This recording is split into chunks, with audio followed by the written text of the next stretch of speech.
Ciao a tutti e bentornati sull'Ernamo. Oggi abbiamo l'onore di avere con noi una professoressa, una collega, una professoressa di italiano per stranieri in Spagna, Aina. Aina, come va? Ciao, tutto bene, tutto a posto. Allora, Aina, noi sappiamo che tu sei spagnola, ma raccontaci di più di te. Racconta ai Lernamici chi sei. Ok, sì, come hai detto, sono spagnola, sono di Valencia e niente, ho fatto la mia laurea in italianistica, come dite voi in Italia, italianistica. Poi sono andata a Bari, ho fatto il tirocinio e sono stata all'Università di Bari insegnando lo spagnolo. E poi ho fatto la specialistica come insegnante e ora insegno italiano per spagnoli qua a Valencia. Quale età hanno i tuoi studenti? Lavoro in una scuola di lingue e quindi cioè, l'età è dai 16 magari fino ai gente in pensione. È interessante. Mhm. Mhm. Mi chiedevo, ora che non sei più in Italia da vari anni, no? Come fai a Mhm. mantenere il tuo italiano allenato? Perché vedo che è rimasto praticamente perfetto, anzi forse è migliorato rispetto a Grazie. quando ci siamo visti l'ultima volta a Bari, un paio di anni fa. Grazie. Io parlo italiano a lezione, ma non è sufficiente perché abito in Spagna e qua la possibilità di parlare italiano è più ridotta, ovviamente. Mi mantengo allenata su iTalki, che è una piattaforma per imparare le lingue con tutor e professori madrelingua. E quindi direi che questo modo mi ha un po' salvata, no? Direi.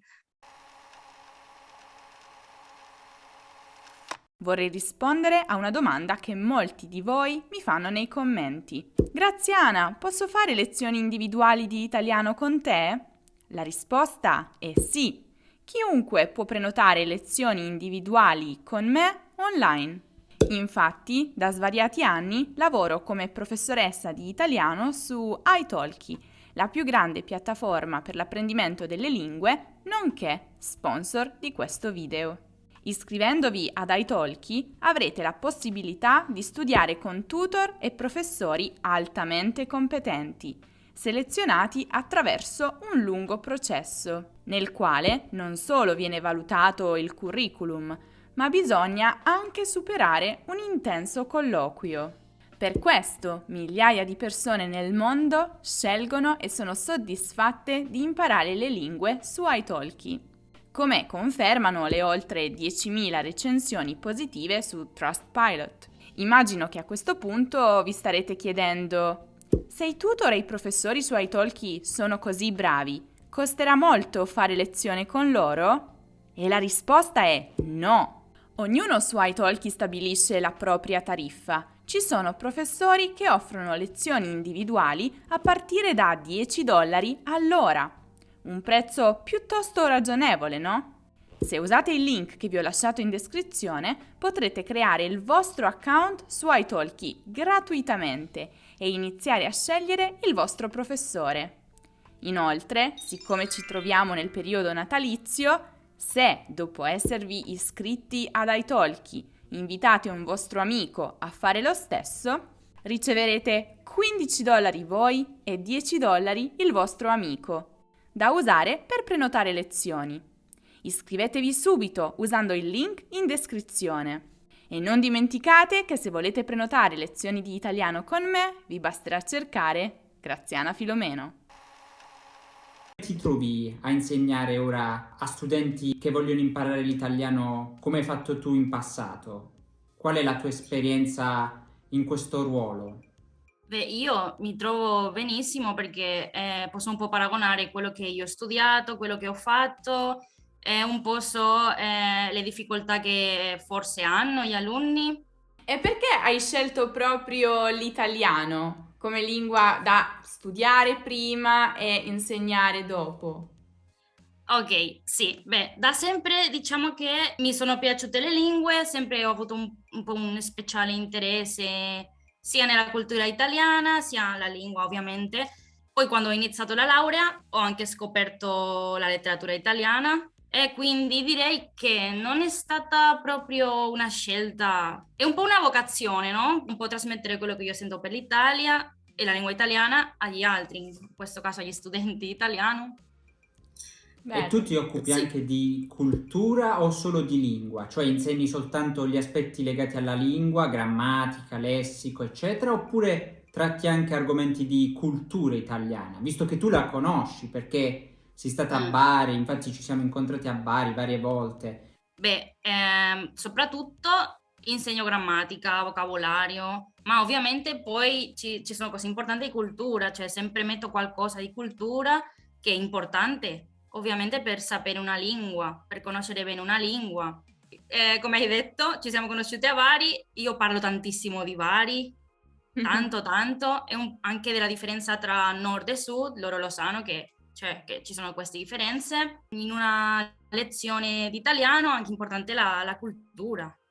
Allora, Aina, secondo te, dalla tua esperienza, è più facile imparare o insegnare l'italiano? Questa domanda è molto difficile perché io ho passato da studiare la lingua, cioè conosco le difficoltà che ci sono e ho passato ora a insegnarla, quindi sia per impararla sia per insegnarla sempre bisogna impegnarsi, no? E quindi all'inizio per noi spagnoli o in questo caso per i valenciani come noi o catalani può sembrare una lingua abbastanza facile perché si assomiglia abbastanza allo spagnolo o al valenciano catalano.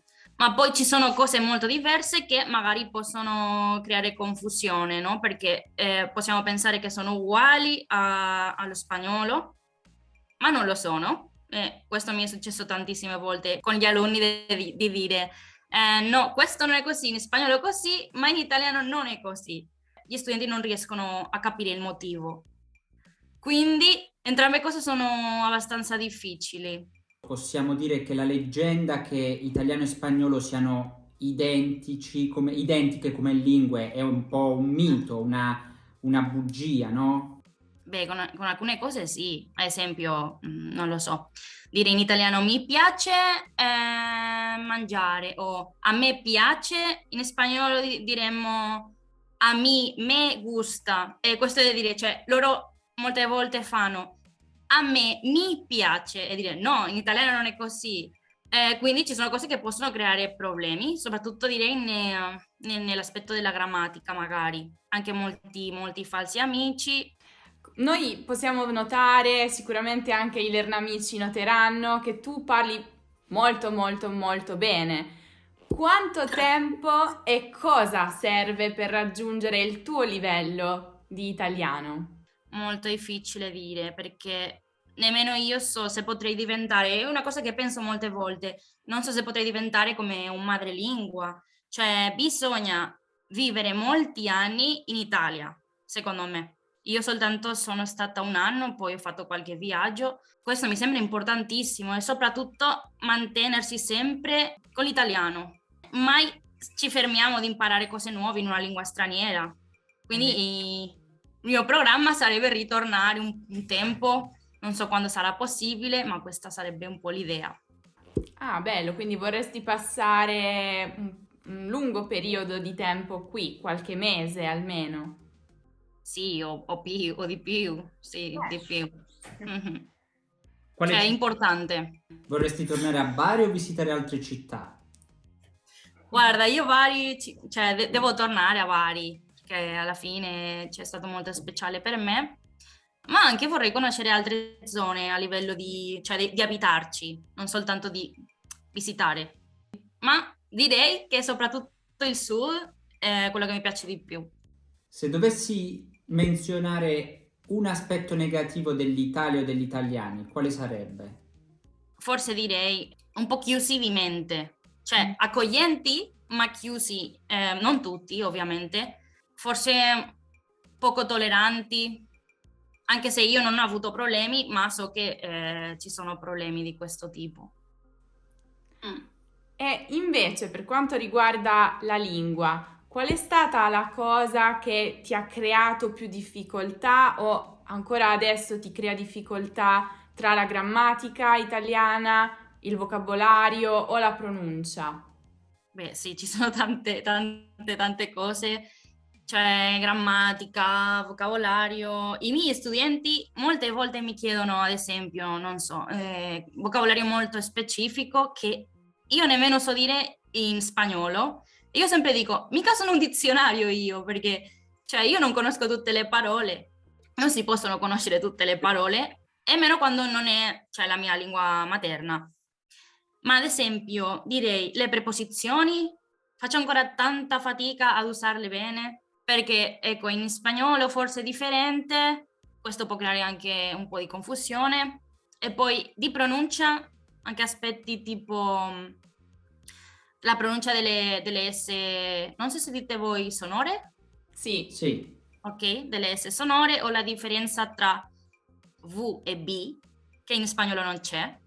Quindi queste piccole cose mi sforzo ogni giorno per migliorarle. Guardo tanti film, tante serie, ogni tanto parlo con voi anche, o con qualche amico, su iTalki anche. E poi anche le canzoni, che aiutano tantissimo le canzoni. Ah, qual è il tuo cantante preferito italiano? Molto difficile questa domanda. Io ascolto molta musica in italiano. Beh, ora i Maneskin, cioè, io li conoscevo già prima, ma mi piacciono molto. E poi ultimo anche avere le canzoni, cioè, ma ci sono moltissimi, non saprei dirvi uno. E invece qual è la serie TV che guardi in italiano? C'è una su Netflix, ma non ricordo il nome, era tipo Generazione, Biofamiliare. Sì, 56K. Questa Lì è l'ho il vista. catalogo di Netflix nella testa, l'ha scaricato Sì, ormai, sì. ce l'ha. Sì, l'ho vista, mi sa che è stata l'ultima che ho vista, e poi ho visto anche Suburra, che mi è piaciuta tanto, poi Gomorra. A te piacciono i dialetti? Sì, tantissimo. In Suburra e Gomorra si usano spesso i dialetti, no? Romano, Sì, quasi napoletano. E infatti direi che questi due dialetti sono quelli che mi piacciono di più, cioè napoletano e romano mi fanno impazzire. Poi il barese. In un anno a Bari hai imparato almeno una parola in dialetto? Barese? No, non è stata. No, sì, sapevo una parola che era soldi, ma non ricordo com'è ora. Com'è soldi? I terris. Le terris, no? Le Sì, terris, brava. qualcosa del genere. E poi anche ho imparato un'espressione, non la so dire perché è molto difficile, anche mi sa che è tipo una parola, cioè una brutta espressione. Qualcosa del genere? Tu hai capito? Cos'è? Tu non hai capito, Rocco? No! Non ho capito. Ah, ok, questo è un insulto. Ah, ok. Questo sì, ma Questo non fatto. Questo so. le parolacce sono sempre le prime cose che si imparano quando vivi Sì. in un altro paese. Vorresti mai imparare un dialetto italiano o non ne hai intenzione? Al momento con l'italiano sono contenta. È sufficiente. Hai fatto già un ottimo lavoro. Grazie, cioè sono contenta, ma se lo penso da quando prima di andare a Bari che non riuscivo a parlare, dire nemmeno una parola, e qua sto parlando con voi, è tipo. Beh, sono contenta, dai. Sono fiera di me stessa. Devi esserlo, assolutamente. E qual è stata la risorsa che hai usato di più per imparare l'italiano? Beh, io sempre penso ad una che usavo già quando studiavo nella laurea. Era una pagina, non so se forse la fanno spagnoli, forse sbaglio, non lo so. Si chiamava Impariamo Italiano. E ora come insegnante ho pure consigliato questo sito. E inoltre ovviamente direi l'Ernamo, perché cioè, lo uso tantissimo, sia per grammatica, sia per vocabolario, o per cose di cultura, che mi aiutano tantissimo sia a preparare la lezione che a ripassare io cose, cioè prima di fare la lezione, cose più difficili. E anche loro usano l'Ernamo perché è molto utile. Quindi i tuoi studenti saranno felici di vederti sull'Ernamo. Ma Madonna santa! Sì, saranno fieri della loro professoressa. Li salutiamo. E per concludere vorrei farti una domanda, ossia, Mhm. qual è, se dovessi dare un consiglio, uno solo, a tutti quelli che guarderanno questo video e che vogliono imparare l'italiano bene come te, Mhm. cosa diresti? Beh, innanzitutto direi essere molto, molto in rapporto con l'Italia, cioè il più possibile, sia guardando video YouTube, leggendo in italiano, ascoltando musica italiana ovviamente, e poi se c'è anche la possibilità di parlare con italiani, ad esempio attraverso lezioni con voi, ancora meglio, cioè perché così fai tutte le competenze, no? Ascolto, produzione orale e non fermarsi mai. Esatto, anche questo è Consiglio. molto molto importante. Sì, infatti, quasi crearsi un proprio mondo italiano all'estero, Sì, sì, sì. ovviamente. Portarsi una piccola Italia nel proprio paese. Esatto. Sì, sì, così faccio io. Grazie mille Aina, grazie per averci dedicato Grazie il a tuo voi. tempo, grazie per aver accettato il nostro invito. Veramente, Grazie tante a voi. sono veramente impressionato di aver parlato con te perché il tuo italiano è migliorato esponenzialmente dall'ultima volta, Oh, incredibile. grazie, Era che già, belle era già parole. ottimo, allora, ma adesso Grazie, grazie Rocco e grazie Ana. È stato un piacere. Il piacere è stato nostro. Magari un altro giorno potresti tornare per la gioia dei tuoi studenti con un altro video. oppure lo facciamo direttamente insieme, di persona, qui in Italia o in Questo stavo Spagna. pensando, Esatto. Questo lo sarebbe faremo. bellissimo. Vediamo se venite a Valencia, no? Esatto. O ci andrò io. Vediamo chi fa prima. Grazie mille, allora, alla prossima Aina. Grazie ragazzi, ciao. Ciao Ciao ciao. ciao, a presto. Pisciun du Mont o qualcosa del genere? Tu hai capito? Cos'è? Tu non hai capito, Rocco? No! Non ho capito. Si può dire Pisciun du tipo... Mont. Ah!